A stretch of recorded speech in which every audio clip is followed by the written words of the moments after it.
സ്വാദിഷ്ടിലേക്ക് സ്വാഗതം. ഉരുളക്കിഴങ്ങ് തോരൻ തയ്യാറാക്കുന്ന വിധം കാണാം. 350 ഗ്രാം തൂക്കമുള്ള വലിയ 2 ഉരുളക്കിഴങ്ങാണ് എടുത്തിരിക്കുന്നത്. ഇത് ക്ലീൻ ചെയ്ത് അരിഞ്ഞെടുക്കുക. ഈ ഒരു പരുവത്തിൽ അരിഞ്ഞെടുക്കുക. പാൻ വെച്ച് ചൂടായതിനു ശേഷം 2 ടേബിൾ സ്പൂൺ വെളിച്ചെണ്ണ ഒഴിച്ചു കൊടുക്കുക. എണ്ണ ചൂടായതിനു ശേഷം 1/2 ടീസ്പൂൺ കടുക് ഇട്ട് പൊട്ടിക്കുക. കടുക് പൊട്ടിയതിനു ശേഷം ഒരു സവാള ചെറുതായി അരിഞ്ഞത് ഇട്ട് കൊടുക്കുക. നന്നായി ഒന്ന് വഴറ്റുക.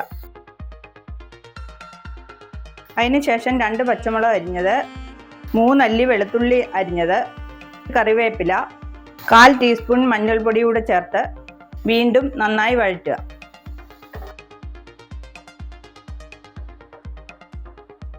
അതിനുശേഷം അരിഞ്ഞു വെച്ചിരിക്കുന്ന ഉരുളക്കിഴങ്ങ് ചേർത്ത് കൊടുക്കുക.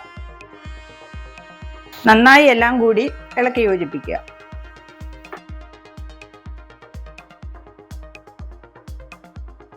ഒരു കപ്പ് തേങ്ങ ചിരണ്ടിയത്, 1 ടീസ്പൂൺ ഉപ്പ് കൂടി ചേർത്ത് നന്നായി എല്ലാം കൂടി ഇളക്കി യോജിപ്പിക്കുക.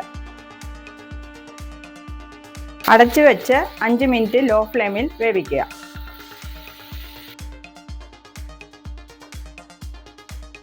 അഞ്ച് മിനിറ്റിന് ശേഷം തുറന്ന് നന്നായി ഇളക്കുക.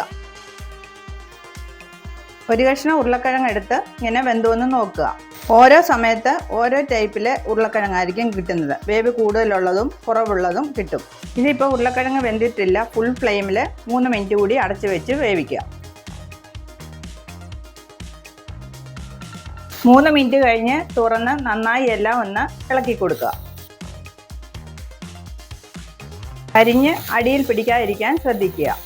ഓരോ സമയത്ത് കിട്ടുന്ന ഉരുളക്കിഴങ്ങ് വേവ് കൂടുതലുള്ളതും കുറവുള്ളതും കാണും. അത് വെന്തില്ലെങ്കിൽ 2 മിനിറ്റ് കൂടി അടച്ചു വെച്ച് വേവിക്കുക. ഉരുളക്കിഴങ്ങ് തോരൻ തയ്യാറായിട്ടുണ്ട്.